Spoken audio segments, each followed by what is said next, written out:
Chapitre 5. Le caillou du retraité. Lucky s'était placé dans le dos de Dingo, ses jambes fermement enroulées autour de lui pour l'immobiliser. D'une voix calme mais menaçante, il lança. Tu m'entends, Dingo? Écoute bien, je ne sais pas où on est, ni où on va, et tu n'en as pas la moindre idée non plus. Nos vies sont liées à ce moment précis. Tu veux qu'on fasse un deal? Ta radio fonctionne, mais sans dioxyde de carbone, tu n'iras nulle part.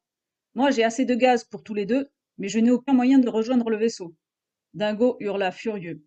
Que le vide t'emporte, sale saboteur! Quand j'en aurai fini avec toi, je serai celui qui contrôlera les pulse guns. Lucky répondit impassible. Je doute que tu sois en position de faire quoi que ce soit.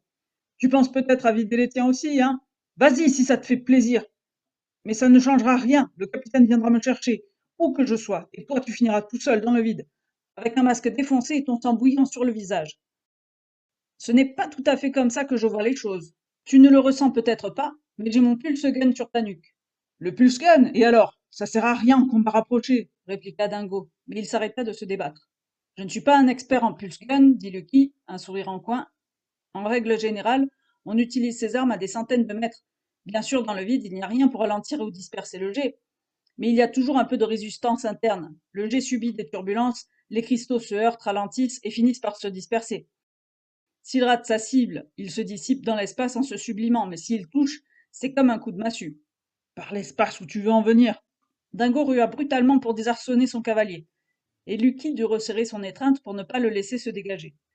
Écoute jusqu'au bout, si tu te prends un jet de dioxyde de carbone à bout portant, avant que les turbulences n'aient le temps de ralentir ou de disperser le jet, tu sais ce que ça ferait? Non? Pas la peine de te creuser les méninges. Je peux le faire pour toi au sens littéral. Ça traverserait ton biosuite comme dans du beurre, et ta petite tête avec. Tu es fou, les vrilles t'ont fait délirer. Dingo jura furieusement, mais son corps se figea. Il s'immobilisa. Tu es bien du genre joueur, dit Lucky calmement. Allez, j'ai le canon sur ta nuque et mon doigt sur la détente. Tu veux vraiment pas tenter ta chance? Tu bluffes. Grogna Dingo. C'est pas réglo. Mon masque est fissuré, les autres sauront qu'il a joué sale. Je te laisse 30 secondes pour réfléchir. Les secondes passèrent, lourdes et silencieuses. Lucky observa la main de Dingo bouger imperceptiblement. Adieu, Dingo, dit-il d'un ton détaché. Le pirate hurla panique. Attends. J'ai temps de m'apporter des missions, ok. Puis, dans un cri désespéré, il appela. Capitaine Anton. Il leur fallut 1 heure et demie pour retourner au vaisseau. L'Atlas avait déjà repris sa route, suivant de près le vaisseau pirate. Les systèmes automatiques avaient été désactivés et 3 personnes s'occupaient des manœuvres. Ils transportaient toujours un unique passager, Lucky Star. Confiné dans une cabine, Lucky ne voyait l'équipage qu'aux heures des repas. C'est les réserves de l'Atlas, pensa-t-il, ou du moins ce qu'il en reste. La plupart des provisions et tout ce qui n'était pas essentiel au pilotage avaient été transférés à bord du vaisseau pirate. Le premier repas fut apporté par 3 gars ensemble. Ils avaient l'air robustes, la peau marquée par les radiations solaires que rien ne filtrait dans l'espace. Sans un mot, ils posèrent le plateau et scrutèrent la cabine d'un regard froid, observant Lucky ouvrir les boîtes et réchauffer leur contenu. Une fois qu'il eut terminé, ils récupérèrent les restes et quittèrent la pièce. Lucky tenta une approche. Asseyez-vous, les gars, rien ne vous oblige à rester planté là pendant que je mange.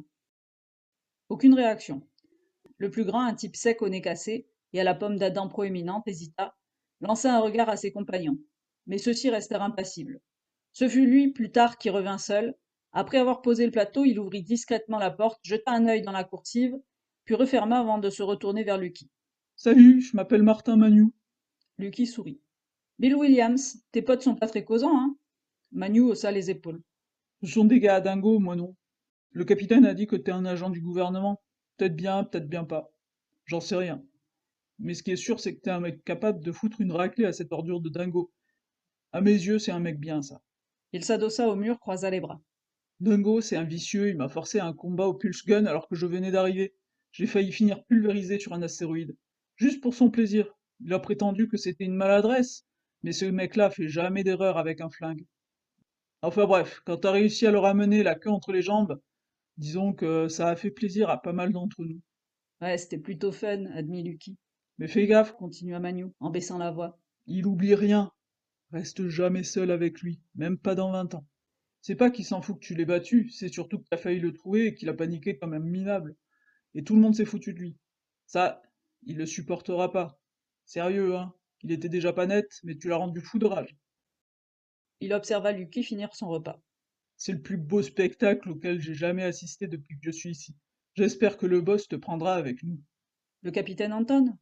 Non, non, le big boss, le vrai. Manu se lécha les lèvres en lorgnant la nourriture. C'est pas mauvais, hein, surtout les protéines. T'imagines pas comme les portions de levure deviennent écœurantes quand t'es coincé à surveiller les cuves. Lucky vidait son assiette. Et qui c'est le gars? Lequel? Le boss? Manu haussa les épaules. Aucune foutue idée. Les types comme moi le voient jamais, juste on en parle, mais il faut bien qu'il y ait quelqu'un au sommet, non?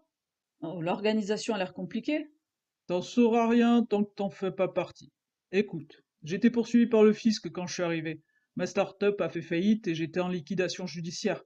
Je me suis dit, on va piquer quelques vaisseaux, puis j'aurai le mien, et puis basta, tu vois. Ça avait l'air mieux que de passer le reste de ma vie à rembourser les banques. Et ça s'est passé comme prévu. Pas du tout. J'ai jamais pu participer à un seul pillage. Comme la plupart des gars ici, en fait. Y a que les types comme Dingo qui s'en donnent à cœur joie. Lui, il aime ça, ce taré. Le pirate sourit. Mais parfois, quand même, on ramène des femmes. Tu sais, moi, j'ai une femme et un gosse, hein. Tu t'y attendais pas, hein. On a un plan, elle et moi. On va ouvrir une entreprise de bouffe. En attendant, je fais des patrouilles comme celle-ci. Et puis c'est une belle vie. Toi aussi, tu pourrais trouver ta place. Un beau gosse comme toi, t'auras aucun mal à te poser avec quelqu'un. Ou participer aux OP qui te tentent. Il y en a pour tous les goûts. Infiltration, espion, baston. Sur toutes les planètes. Même ingénieur et des trucs comme ça, hein. Ah, j'espère vraiment que le boss, il te gardera. Ils se levèrent et se dirigèrent vers la porte. Lucky demanda. Ah ouais, au fait, et on va où?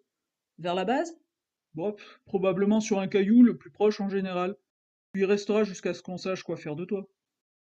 Il marqua une pause avant de sortir. Et dis rien aux autres, hein, sur notre discussion, d'accord? D'accord. Resté seul, Lucky fit craquer ses phalanges. Le boss. Il existe vraiment ou c'est juste une légende? Et qu'est-ce qu'il peut faire, ce genre de type? Il allait devoir attendre. Grande galaxie, pourvu que Conway et Henry lui laissent encore du temps.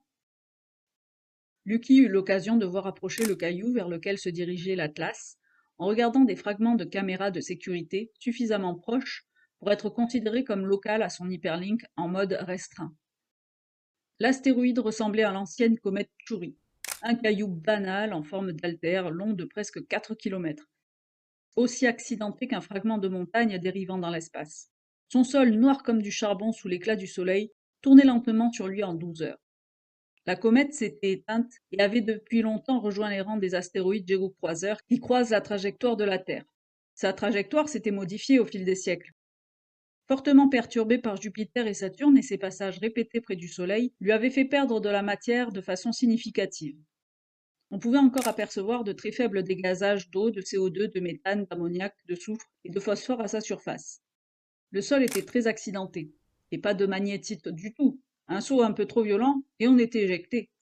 La forte porosité, semblable au liège, rendait difficile l'exercice de rester en place dessus.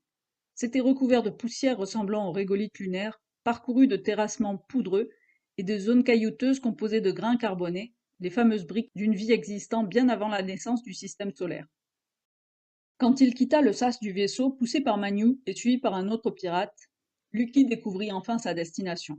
Une surface réfléchissante de 1 mètre de côté, ressemblant en fait à une machine à laver sur le plus petit des lobes. Sous ses pieds, à une centaine de mètres, l'astéroïde à la surface irrégulière semblait monter à sa rencontre. Il s'enfonça le plus souplement possible dans les gravats et pivota sur lui-même jusqu'à trouver une prise stable et éviter le rebond fatal. Debout à la surface, il aurait presque pu se croire sur un monde inconnu. Pourtant, derrière les crêtes abruptes et les failles profondes, il n'y avait rien d'autre que le vide sidéral. Partout des roches sombres aux formes tourmentées surgissaient du paysage, sculpté par des éjections de gaz et de poussière. Dans ce monde sans atmosphère, l'absence de diffusion lumineuse rendait les contrastes brutaux. À la lumière, le ciel était d'un noir profond, et dès qu'ils arrivaient à l'ombre, la multitude des étoiles le faisait vaciller. En levant les yeux, il vit le vaisseau placé en orbite, figé dans l'immensité noire. Devant lui, un pirate avançait d'une quinzaine de mètres, se dirigeant vers une élévation rocheuse anodine sur laquelle se trouvait le reflet métallique. Tous trois bondirent en 2 longues enjambées, leurs pieds s'enfonçant dans le sol comme dans du beurre mou, et s'arrêtèrent devant le cube. Une faille se trouvait dans le flanc rocheux, et un type en biosuite en émergea. Salut, Herm, lança un pirate d'un ton bourru. Voilà ton colis, prends-en soin. L'autre répondit avec une voix fatiguée mais néanmoins aimable. Et combien de temps je garde ce gentleman? Jusqu'à notre retour, pose pas de questions. Les pirates firent volte-face et d'un coup de talon s'élevèrent sans retomber. Ils dérivèrent un instant, avant qu'un éclat cristallin indique qu'un des deux venait d'ajuster sa trajectoire à l'aide de son pulse-gun. Les tuyères de l'Atlas s'illuminèrent d'un éclat rouge, le vaisseau s'éloigna. Lucky le regarda disparaître, tentant en vain de trouver des points de repère. De toute façon, il ignorait complètement où il se trouvait, sinon quelque part dans la ceinture d'astéroïdes. Il était tellement absorbé dans ses pensées qu'il sursauta presque en entendant la voix douce d'Herm. Jolie vue, hein? Je sors tellement peu que j'en oublie à quel point c'est beau. Regardez-moi ça. Lucky tourna la tête. À l'horizon, derrière les crêtes rocheuses, le soleil se couchait. 2 fois plus petit que depuis la Terre, son éclat serait insoutenable sans ses lunettes photochromiques qui s'assombrissaient automatiquement en fonction de l'intensité lumineuse et redevenaient claires lorsque la luminosité diminuait.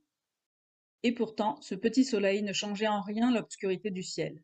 Sans atmosphère pour diffuser sa lumière, il ne le peignait pas en bleu ou en rouge du couchant. Et même quand il serait couché, en l'absence d'atmosphère, les étoiles apparaîtraient, ne scintilleraient même pas, permettant de distinguer leurs couleurs différentes en fonction de leur température. Dans 20 minutes, il se couchera, murmura Herme. Parfois, quand Jupiter est à son point le plus proche, on peut l'apercevoir, une bille suspendue dans le vide. Et avec de simples jumelles, on peut voir ses 4 lunes alignées, comme des points lumineux en formation serrée. Mais ça n'arrive qu'une fois tous les 3 ans et demi. Et là, ce n'est pas la saison. Lucky se tourna vers l'inconnu, le scrutant à travers son casque. Les autres vous ont appelé Herm, c'est votre nom? Vous êtes avec eux? L'homme eut un sourire fatigué.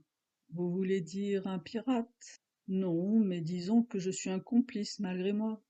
Herm, c'est juste l'abréviation d'ermite, un surnom.